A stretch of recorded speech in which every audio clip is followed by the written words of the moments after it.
I couldn't tell you the last time I led a show with the New York Knicks, but this was very encouraging. Apparently, the Knicks were in contract talks with Paul George of the Clippers. Very good player, like him a lot. A lot of injuries, getting older, not getting healthier.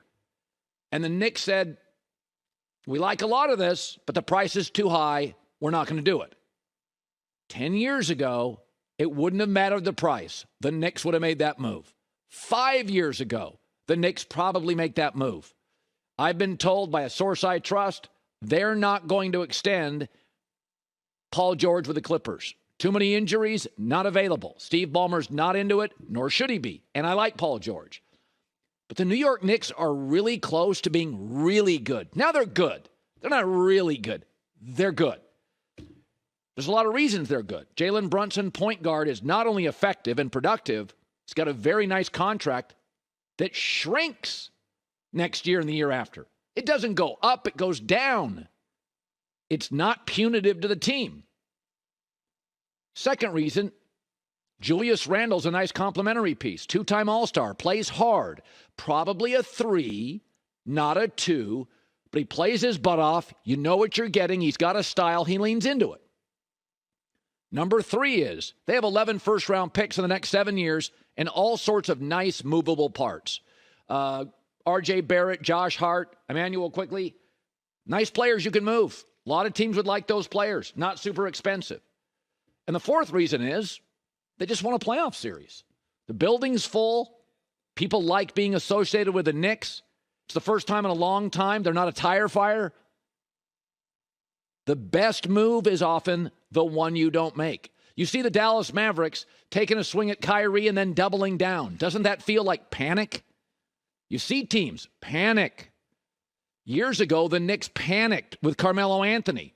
They made a move in season, gave up the farm. By the time Melo got to the Knicks, they didn't have good supporting players. Rumor was after the year he was going to go to New York anyway.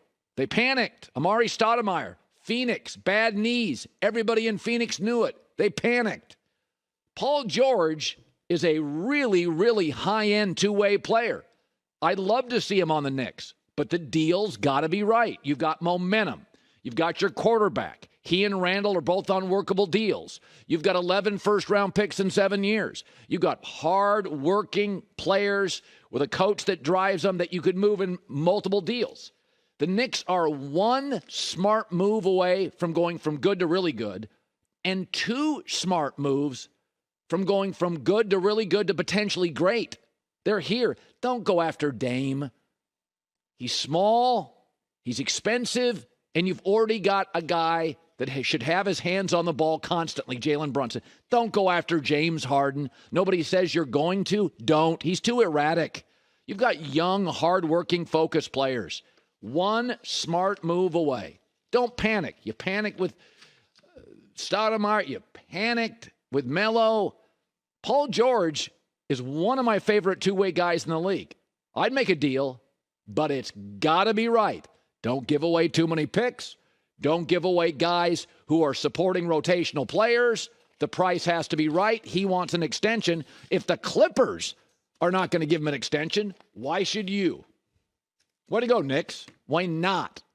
Why not to make a rash move? All right, so I saw this story. Still some NBA stuff. We're moving to football, though, today, later in the show. A lot of it.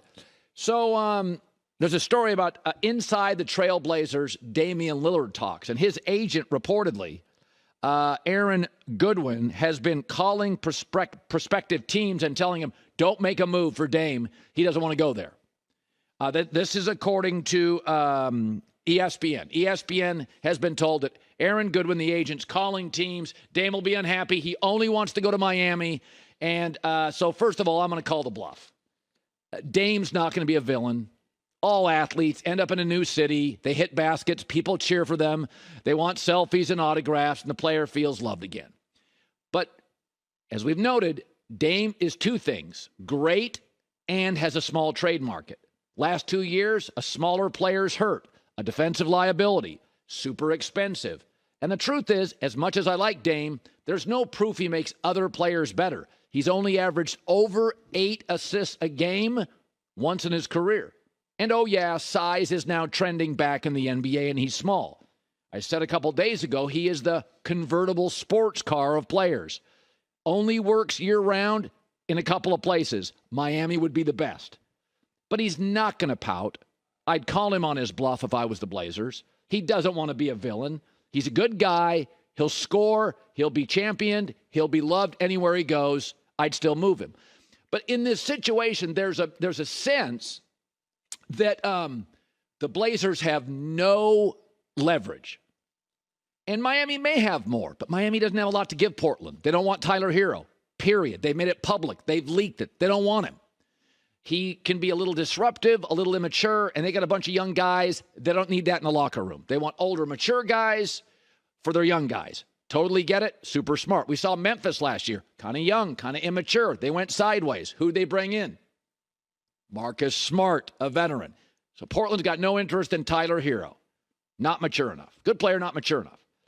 But here's the advantage the Blazers have, and it's a real one. One, Dame doesn't want to be a villain and won't be. Agents say a lot of things. He's not going to pout. The second thing is the Blazers are in a great spot. If you're going to sell a home, the greatest leverage you have, you like the house. You're in no hurry. I mean, you like it. You like living in it. It's a safe neighborhood. You like it. It's not going to be your future. You'd prefer to move it in the next 6 months to a year, but your leverage as a seller is, I like my house. I really do. I'm going to wait for the right people or the right number. And that's where Portland is. They're not winning the championship next year. They're too young. They know it. The teams that want Dame, Miami and Philadelphia's got to win now. There's a lot of heat on the GM. There's a lot of heat there. They just moved off Doc Rivers' new coach. They got to win a second playoff series. They got to win now. And Miami, Jimmy Butler's not getting younger. Dame's not getting younger. They want him in now. Close the deal. They're already moving pieces to get him available for their roster. So the teams that want Dame are in the win now, put it together now, off-season chemistry now. That's where they're at. Portland, they like their house. They'll live in it for another year. They got leverage. They're not going to win a championship. It's a young roster. They want to make it right. So there's this view that Dame will only go one place. He and his agent have the leverage.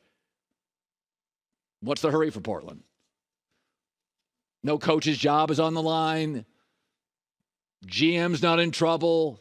The young players are growing and getting better. Their stars are rookie. Everybody's going to bake in mistakes and immaturity. You like Dame. He's loved in the community. I just talked to somebody yesterday who saw him at a pool party. Everybody loves Dame. He's great. Why do we got to move him in the next 6 months? All right, we'll wait till the trade deadline. I mean, the contract's already done. Again, the leverage here is we're not in a hurry to sell. We're all about the next 6 years, not this year. Miami wants him in-house as soon as possible, in the building, in the state, in the facility, on the roster. So this contract, I don't buy that he wants to be a villain, and I don't buy Portland has no leverage. You got to take care of yourself. You're not going to send him to the Pistons, but it's not like San Antonio, Popovich, Wembanyama, and cap space is a horrible place. Philadelphia, I heard a story the other day. Boston, you think he's going to go to Boston with that passionate fan base and quit and not play hard? I don't buy it for a second. You go to a Philadelphia and a Boston and you dog it, you don't want to go outside. You don't want to go out and eat. Dame's not going to be a villain. He's going to be good wherever he goes. I think Portland ideally would love to get him to the East. Miami's fine. But Miami better figure out another team in this deal because they just don't have anything Portland wants. There's a reason the Tyler Hero story keeps coming out over and over and over. Portland's leaking that. We're not taking him. We're not interested. He's not mature enough for a young guy. Portland's getting that out there. You better give us more than Tyler Hero. Duncan Robinson, we'll take. Draft picks, we'll take. But that's not part of the deal. I do not buy Miami's got all the leverage and Portland's got none. Don't buy it at all. Hi, everybody. Thanks for watching. Subscribe here to get the latest from the show. Also, be sure to check out more of the best clips from The Herd or go watch a few segments from other shows on FS1.